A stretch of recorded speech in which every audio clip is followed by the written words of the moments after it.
Merci. Nous rendons grâce à l'Éternel, celui qui nous a encore accordé sa grâce, afin de nous tenir devant son peuple qui est cher.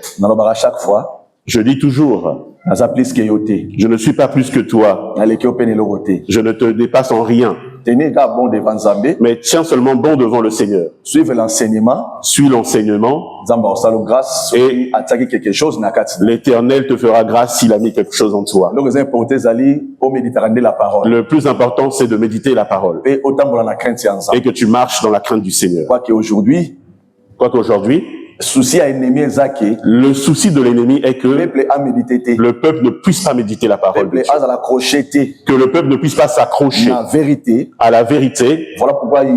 Voilà pourquoi toi qui es l'enfant de l'éternité, moi je crois que ce que nous disons aujourd'hui, ce sont des choses que tu as déjà écoutées à l'éternité. Ici, nous faisons qu'un rappel. Ce sont des choses que tu avais déjà écoutées. Que le Seigneur nous bénisse. Nous sommes en train toujours de parler des campements. Et aujourd'hui, nous allons aborder le 6e campement sur le thème de la mer Rouge. Ne t'inquiète pas. Je sais que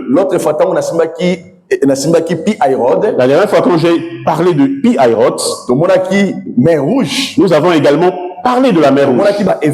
Et nous avons eu beaucoup d'événements ce jour-là. Mais si nous suivons l'ordre des campements, la mer Rouge est considérée comme le 6e campement. Voilà pourquoi aujourd'hui, et nous allons parler de la traversée. Tu ne seras pas déçu si tu nous suis attentivement. Nous allons suivre la parole du Seigneur. Nombre chapitre 33. Nombre chapitre 33. Je sais pourquoi je vais commencer par le 9e verset. Pour comprendre bien pour que tu comprennes bien le campement dont il est question. Au verset 9, il est écrit: ils partirent de Mara et arrivèrent à Élim. Il y avait à Élim 12 sources d'eau et 70 palmiers. Ce fut là qu'ils campèrent. Ils partirent d'Élim et campèrent près de la mer Rouge. La parole du Seigneur. Amen. Aujourd'hui, Exode chapitre 14. Nous allons prendre Exode chapitre 14. Et nous allons voir quel événement qui s'est déroulé ce jour-là. Je sais que tu connais cet événement-là, mais nous allons juste faire un rappel. 21 à 22. Au verset 21, il est écrit: Moïse étendit sa main sur la mer. Et l'Éternel refoula la mer par un vent d'Orient, qui souffla avec impétuosité toute la nuit. Il mit la mer à sec, et les eaux se fondirent.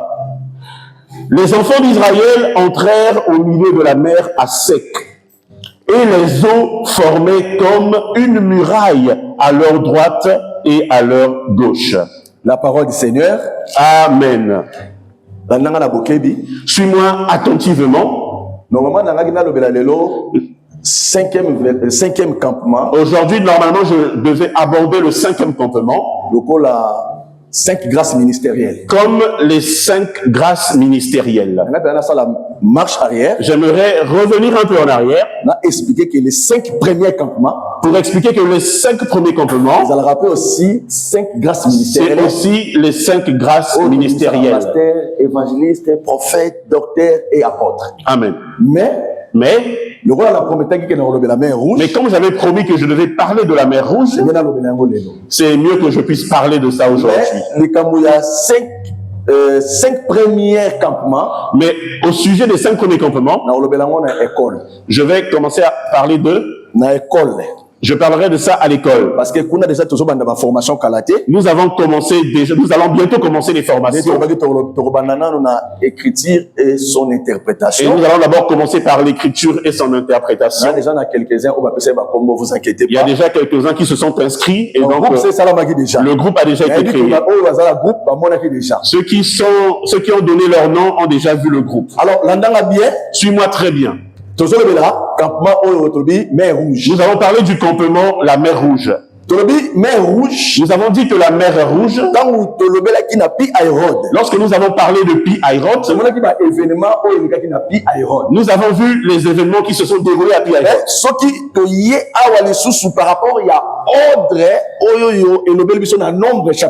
Mais si nous venons ici par rapport à l'ordre qui nous a été dit dans Nombre chapitre 33, nous voulons savoir quels sont les événements qui se sont déroulés à la mer Rouge. Pour que tu comprennes tous ces événements, il faut autant Exode chapitre 14. Il faut d'abord que tu lises Exode chapitre 14. Nous avons vu quand ils sont arrivés à la mer Rouge, Moïse avait la verge. Et l'Éternel a dit à Moïse, prends la verge et frappe dans l'eau. C'est là où la mer Rouge s'est séparée en deux. Il y avait la mer à droite et à gauche. Mais les enfants d'Israël ont traversé en sec. Et les enfants d'Israël ont traversé à pied sec. Maintenant, nous devons savoir. Amen. C'est quoi la mer Rouge? Nous devons savoir c'est quoi la mer Rouge. On est là dans la révélation. J'aimerais toucher le volet de la révélation. Parce que la mer Rouge est en train de cacher beaucoup de choses. On a prêché cela de plusieurs manières et à plusieurs reprises. Mais je vais aussi revenir en arrière. Parce que la mer, la révélation, la mer dans la révélation, la mer. Nous parlons de la mer. Parce que si on dans Genèse chapitre 1, si tu vas dans Genèse chapitre 1, la 10e verset, au verset 10, Dieu appela la masse des eaux la mer. Amen. Cela veut dire, la mer, que la mer, c'est la masse des eaux, n'est-ce pas? Amen. Tous à l'église. Est-ce que nous suivons? J'aimerais que tu puisses bien comprendre ces choses. Nous allons rassembler aujourd'hui les Écritures afin de faire apparaître une seule personne. L'Éternel a bengi la mer, la masse des eaux. Il a appelé la mer cette masse des eaux. C'est que la masse des eaux, ça veut dire que la masse des eaux, ezali ba mai oyo ezoya, donc mai fleuve eyeboye. C'est toutes les eaux qui viennent, comme le fleuve. Rivière eyeboye. Rivière qui vient par là. Ba mai nyonso oyo yaka yaka wana. Toutes ces eaux qui viennent, quand elles viennent se rassembler, c'est là où ça donne naissance à la mer. La mer, ça veut dire que la mer, c'est le rassemblement des eaux. Amen. Vous comprenez, non? Nous comprenons. Frère Florent, ça va? Ok.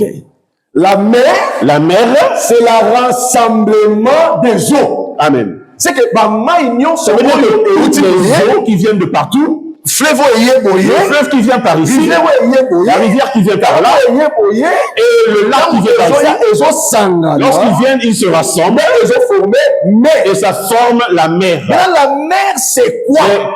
Qu'est-ce que la mer? Or, nous devons retourner en arrière. Amen. Pour que nous puissions c'est quoi la mer? Oh, moi j'ai lu dans la Bible. Mais j'ai lu dans la Bible.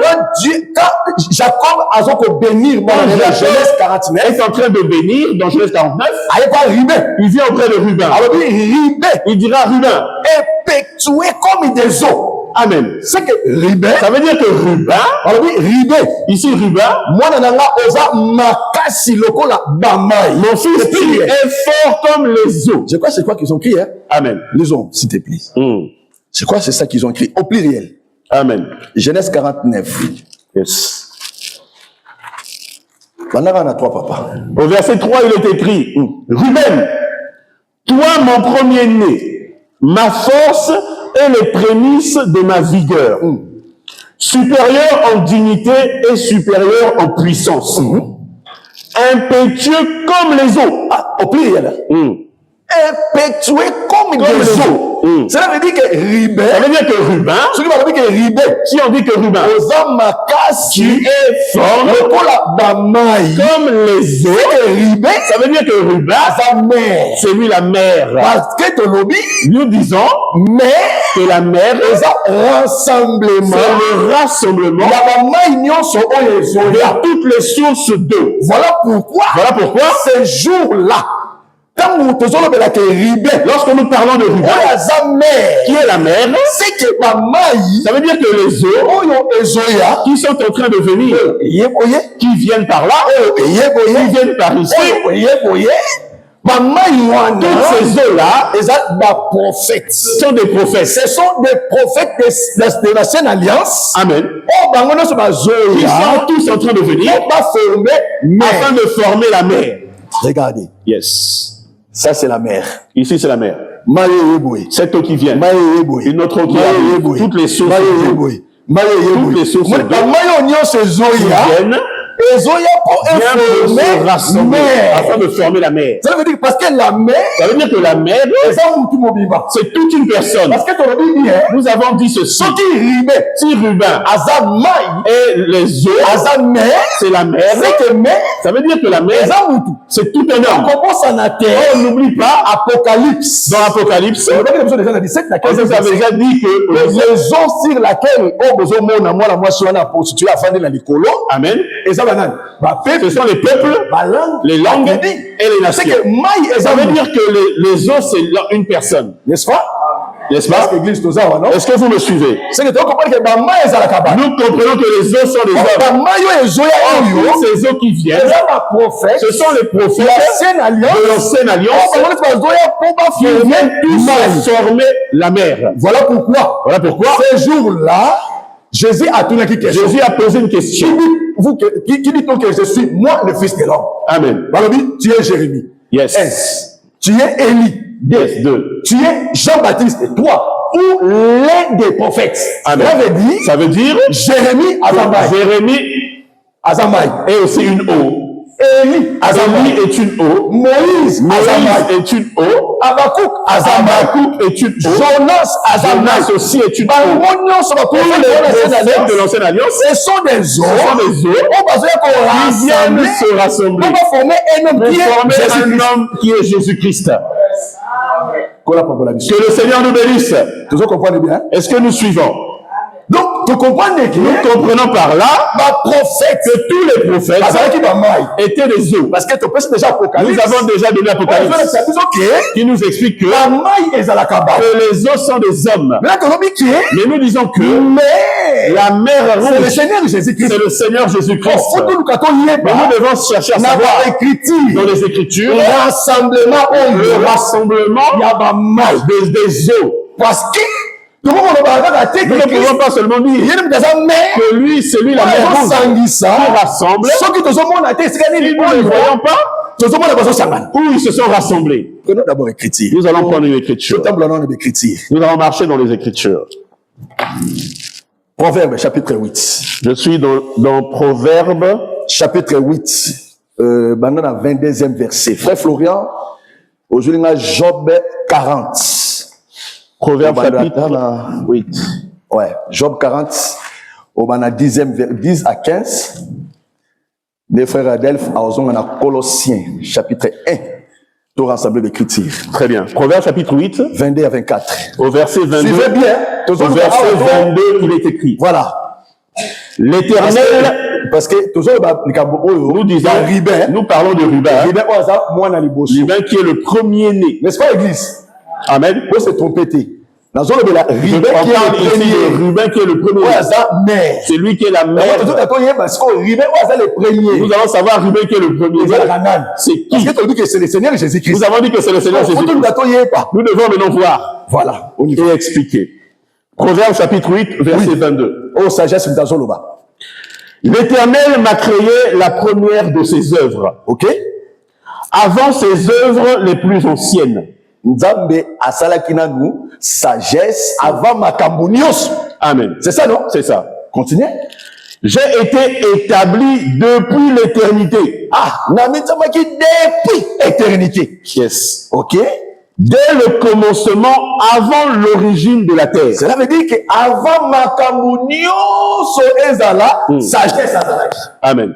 Mais c'est qui ces sagesse? C'est qui la sagesse? Hein, papa? Je fus enfanté quand il n'y avait point d'abîme. Ok? Point de source chargée d'eau. Avant que les montagnes soient affermies. Ok? Avant que les collines existent. Oui. Je fus enfanté. Combien de versets, combien? Verset 25. Non, 24. Soukawana. Job. Ok. Job 40, verset 10 à 15. Simba déjà awa que sagesse alobi que yem daza le premier. Yes. Donc alobi que avant makamunio avant toutes les choses. Yem azala kiwana. Amen. Donc yem azala le bon arrivé qui est le premier. La sagesse est comme Rubén qui est le premier. De toutes choses. Ah sagesse ici la sagesse est en train de s'exprimer. Maintenant nous allons poser la question à Job. Est-ce qu'il y a contradiction ou est-ce qu'il y a contradiction ou il n'y a pas contradiction? Job 40. Amen. 10 à 15. Voici l'hippopotame. Ok. À qui j'ai donné la vie comme à toi. L'hippopotame oyo, papa siye vie lokola yo. Amen. Ok papa. Il mange de l'herbe comme le bœuf. C'est que l'hippopotame azabé. Hein? Le voici. Papa malembe. Aliaka azolia matiti. Il mange l'herbe comme le bœuf. C'est que l'hippopotame oyo. Ça veut dire que ce hippopotame, c'est aussi un bœuf. N'est-ce pas? Yes. Église. Yes. Que le Seigneur nous bénisse. Suis cette chose qui sont très importantes. Tu vas arriver quelque part, on te pose la question. Et l'hippopotame. La sagesse. Et la sagesse. Qui est né en premier? Si tu es bien enseigné, ça ne te perturbera pas.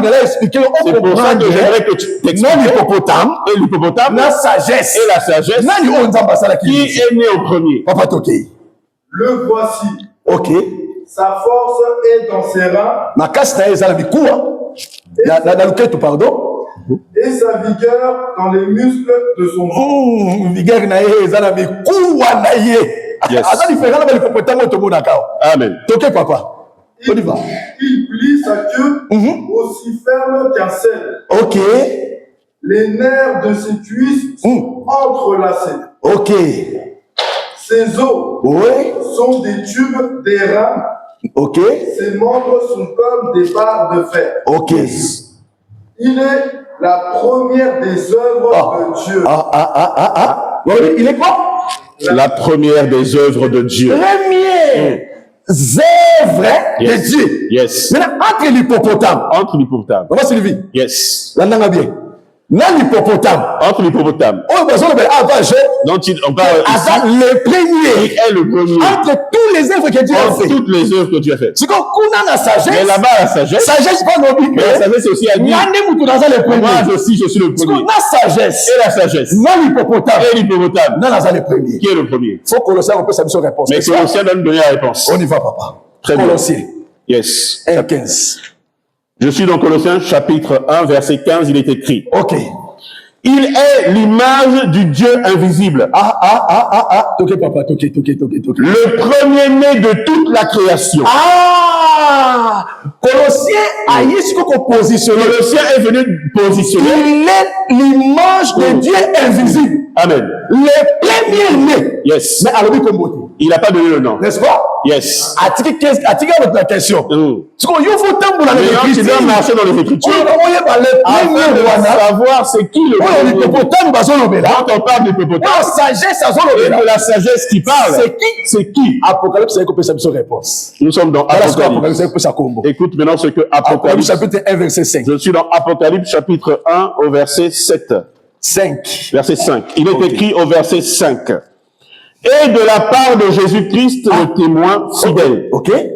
Le premier-né des morts. Oui. C'est qui le premier?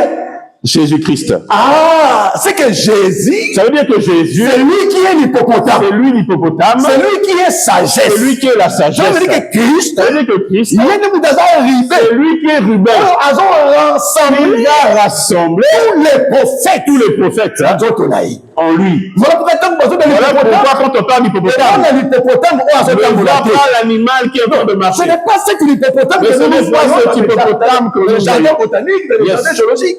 Yes. Ce n'est pas ça. Ce n'est pas l'hippopotame géographique. Mais c'est tout un homme. Voilà pourquoi quand tu lis les Écritures, commence à décrire son corps. Il est différent. L'hippopotame, les hippopotames qu'on voit de la c'est que le véritable hippopotame, c'est le premier des œuvres de toutes les œuvres. C'est le Seigneur Jésus-Christ. La sagesse vient ici. Quand la sagesse parle, c'est le Seigneur Jésus-Christ. Ça veut dire que on te pose la question de l'hippopotame. Et l'hippopotame. La sagesse. Et la sagesse. Qui est venu au premier? La réponse est claire. Apocalypse. Tu parles d'Apocalypse. Sagesse. La sagesse. Hippopotame. C'est une seule personne qui est le Seigneur Jésus-Christ. Est-ce que nous pouvons acclamer pour le Seigneur? Voilà pourquoi nous disons que Christ a rassemblé. C'est lui qui est le rassemblement. Il y a tous les prophètes. C'est que son qui Moïse et Moïse, tu le verras en Jésus. Son qui Élie, tu le verras en Jésus. Voilà pourquoi pour bien prêcher, tu dois toujours chercher. Il faut toujours chercher. Tous les prophètes que tu as mis, tu vas sortir le Seigneur.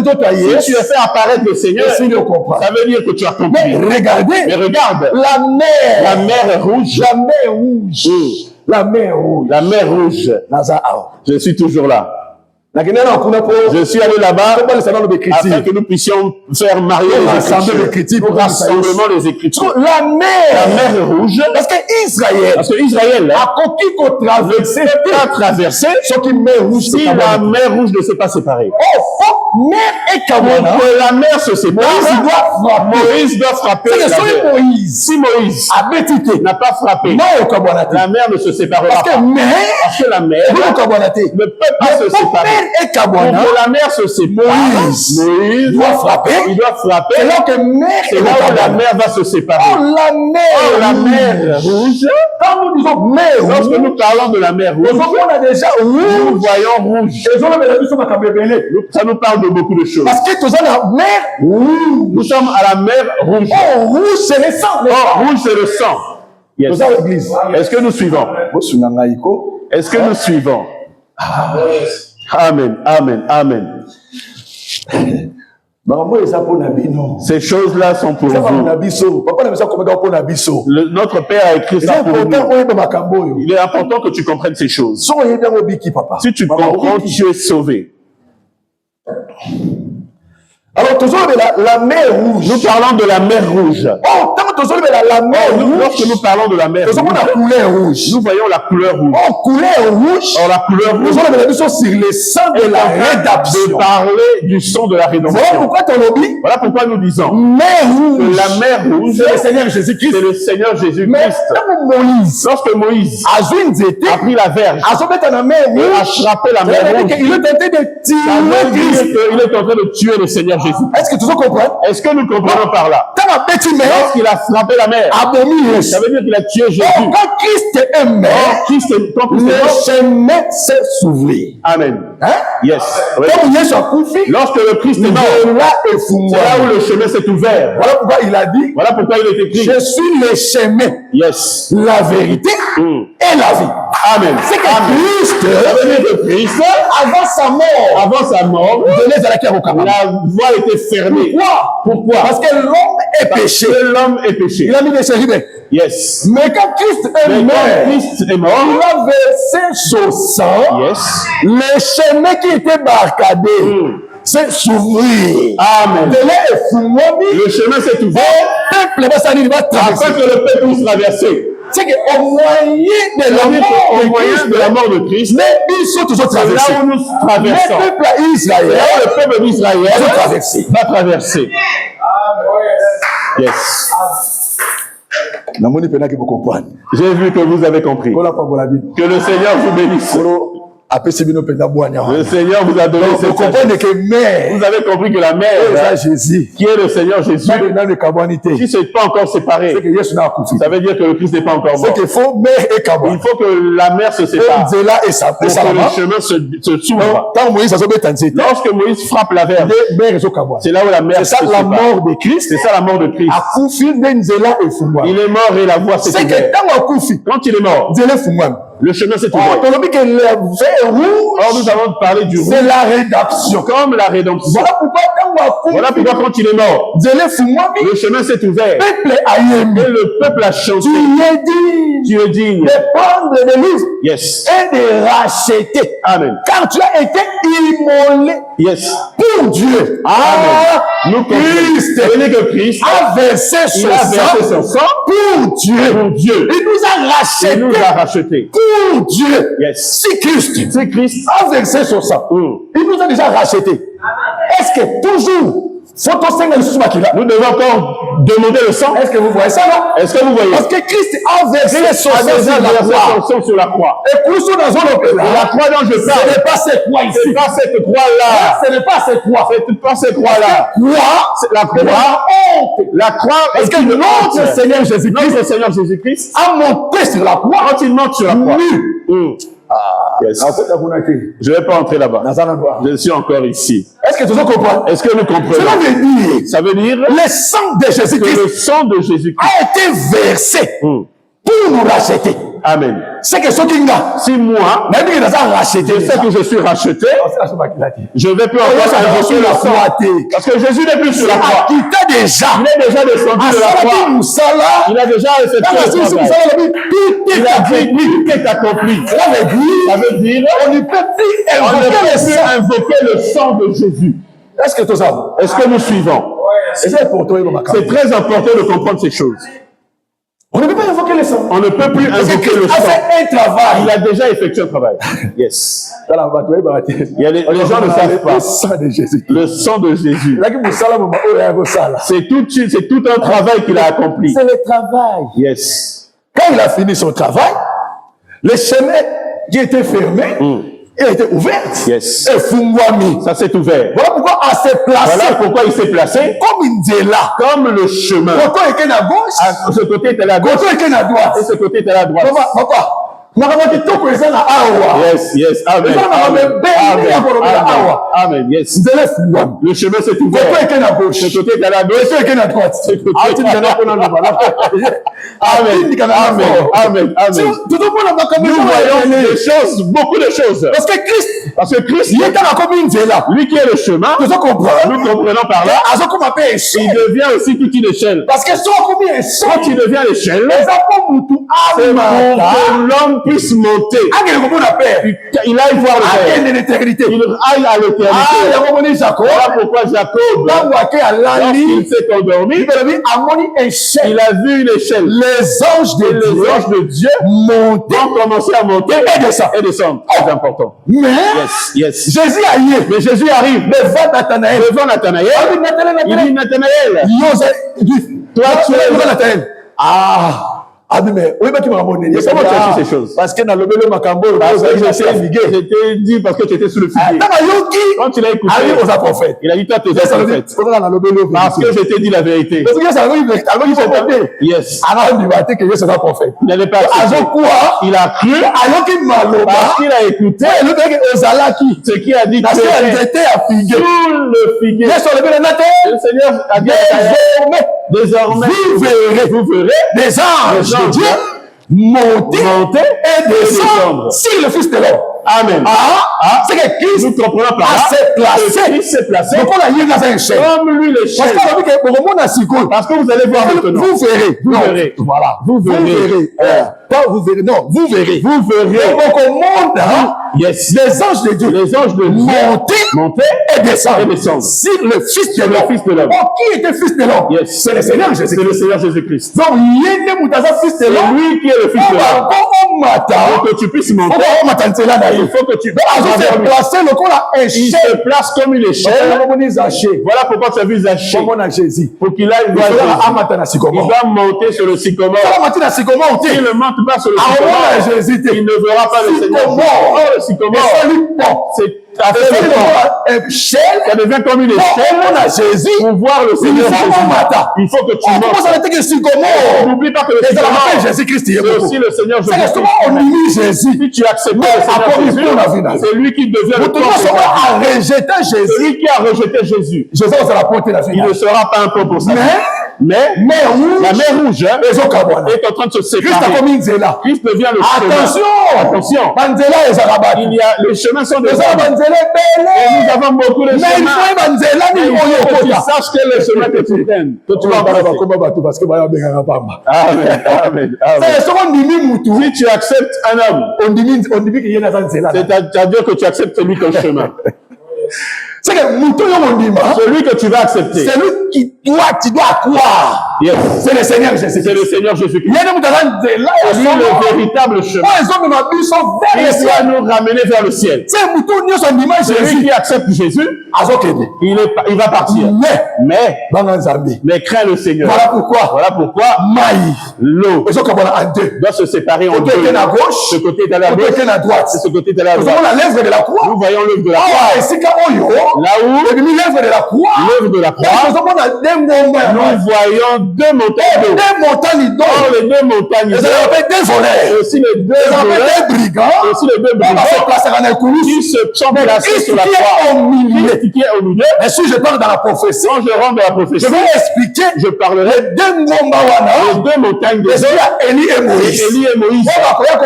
Ils vont venir prêcher Israël. Parce qu'aujourd'hui, Israël est à Ikabod. Parce que vous pensez que Élie n'oublie pas que Élie a dit sur ma parole, je fermer le ciel. Yes. Quand Élie, il est allé dans la veuve s'arrêta. Là-bas, la pluie était fermée. Très bien. Yes. Mais pour que les eaux descendent, pour que la pluie tombe, pour que le chemin s'ouvre sur la parole de Élie. C'est là où la pluie va tomber. La pluie, c'est les eaux. La pluie, c'est les eaux. Ça veut dire que Élie, qui est en train d'ouvrir le chemin. Le véritable Élie, c'est le Seigneur Jésus. C'est le Seigneur Jésus-Christ. J'avais déjà dit ceci. Tu es Élie. Tu es Élie. Tu es Jérémie. Tu es Jean-Baptiste. Yes. C'est que Élie, il va vers la veuve. C'est le Seigneur Jésus-Christ. Le Seigneur Jésus-Christ. Qui est aujourd'hui à l'église. Parce que nous, à l'église, nous avons l'abondance. Nous avons tout. Mais lorsqu'il va repartir, il va aller ouvrir le chemin. Il y a des témoins. Israël a que le chemin s'ouvre aujourd'hui. Israël, le chemin est fermé. Pourquoi? Parce qu'ils vont croire en Christ. Parce qu'ils n'ont pas cru en Christ. Mais le jour qu'ils croiront, le chemin s'ouvre. Et là, ils vont entrer. Nous, aujourd'hui, Jésus-Christ, nous avons accepté le Seigneur Jésus. La vérité et la vie. Yes. C'est là où nous entrons. Suis ce qui se passe. Il y a de bonnes choses qui se passent. À cette traversée, le frère Paul, un Corinthien, il a dit aussi que c'était un baptême. Nous comprenons par là que le baptême est lié au salut. Oui, très bien. N'est-ce pas? Très bien. Le baptême est lié au salut. C'est que celui qui a eu un faux baptême, qu'il fasse attention pour son salut. Si tu es ici, tu as eu un baptême à néo, catholique, on t'a mis dans un on t'a pris un verre, et on t'a fait un baptême. Ce sont des faux baptêmes. Tu iras en enfer si tu meurs aujourd'hui. Je dis la vérité au nom du Seigneur Jésus. Ton baptême, c'est toujours au nom du Seigneur Jésus. Si tu as eu un baptême au nom du Père, du Fils et du Saint-Esprit, c'est un faux baptême. Parce que Pierre, mais tu poseras la question. Pierre aussi a posé la question. Allez, baptisez-les au nom du Père, du Fils et du Saint-Esprit. C'était un bégaiement. C'était une parabole. Voilà pourquoi Pierre, Jean-Jacques, les apôtres, aucun apôtre a baptisé au nom du Père, du Fils et du Saint-Esprit. Parce que Christ est né sous la loi. Christ est né sous la loi. C'est la loi. C'est la loi. C'est l'accomplissement. Il est en train d'accomplir la loi. Il y a beaucoup de choses à dire. Donc, c'est la loi. Donc, quand tu les as envoyés, quand ils sont allés, ils ont compris que le Père, le Fils, Saint-Esprit, et le Saint-Esprit, c'est seulement le Seigneur Jésus-Christ. Voilà pourquoi ils ont baptisé au nom de Jésus. Celui qui a eu le baptême, au nom du Père, du Fils et du Saint-Esprit, il faut que tu reprennes ton baptême. Si tu es là, le temps t'est accordé. Le baptême est lié au salut. Si celui qui a eu un vrai baptême est entré dans la marche, il a commencé à traverser. Et il est en train de se diriger vers le ciel. Celui-là saura, il saura que sur sa route, il y a beaucoup de choses qui vont arriver. Ne viens pas pour, ça vient pas pour t'affaiblir. Mais sache que Israël, ils étaient à Pi-Hahiroth. Là-bas, il y avait l'eau. Ils ont marché. Ils sont arrivés à Mara. Et il y avait aussi de l'eau. Ils sont arrivés à Mara. Il y a aussi de l'eau. J'ai compris par là. Un enfant de Dieu, quand il marche, il campe là où il y a l'eau. J'aimerais dire ceci. Un enfant de Dieu, il va à l'église où il y a la parole. Parce que l'eau, c'est la parole. Là où il n'y a pas l'eau, l'enfant de Dieu ne va pas là-bas. Là où la véritable parole n'est pas prêchée, un chrétien ne servirait pas là-bas. Si tu poses la question, je dirais que les frères de Joseph, ils étaient en Égypte. Ils étaient d'abord en Égypte. Quand ils ont écouté ce qui se passe en Égypte, là-bas, il y a le blé. Ils ont quitté Canaan. Ils ne savaient pas que c'était Joseph. Ils sont venus près de leur père. Et Jacob a dit, cet homme est un bon homme. Prenez ces choses et apportez-les. Ça veut dire qu'à Canaan, même s'il n'y avait pas de blé, il y avait aussi des choses qui permettaient d'emmener à Joseph. Est-ce que vous suivez? Il y avait le blé en Égypte, mais à Canaan, il y avait des réserves. Il y avait quelques réserves. Ils ont pris ces choses. Ils ont commencé à aller vers Joseph. Et ceux qui vont remporter la parole, ils vont aller chercher le blé. C'est la parole. C'est la parole. Dieu cherche la parole. Un enfant de Dieu reste là où il y a la parole. Il ne s'assoit pas. Il y a le miracle. Le miracle, aujourd'hui, à Canaan, les petites choses dans le monde. Si tu entres là-bas, là-bas aussi il y a le miracle. Tu vas à Kimbambi, là-bas aussi il y a le miracle. Mais ces choses-là ne t'inquiètent pas. C'est un enfant de Dieu. Ne cherche pas le miracle. L'enfant de Dieu, il cherche la parole. La parole de Dieu. C'est tout. Parce que tu as la parole. La parole guérit les malades. C'est là où la parole est c'est la parole. La parole qui va te faire avancer. Pourquoi crains-tu? Le démon aussi fait des miracles. Et nous avons vu cette femme qui avait elle aussi elle avait fait des miracles. Mais son miracle, c'était le miracle du diable. Il faut que tu cherches le miracle qui est de la parole. Celui qui a la parole devient très fort. Même le diable aura peur de toi. Voilà pourquoi le Seigneur Jésus, comme lui il était la parole. Quand l'ennemi est arrivé, il est venu il a commencé à tenter le Seigneur. Oui, il n'a même pas, il s'est pas arrêté.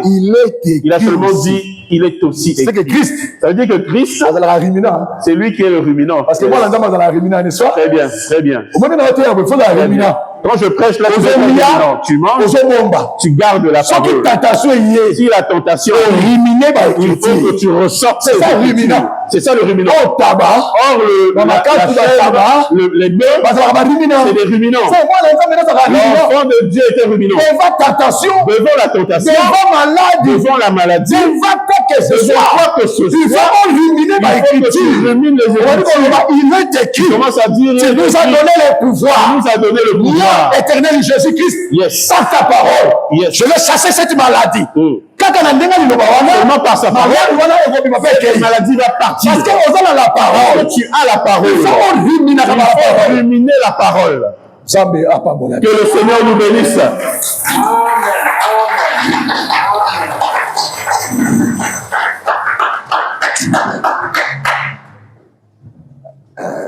Bon.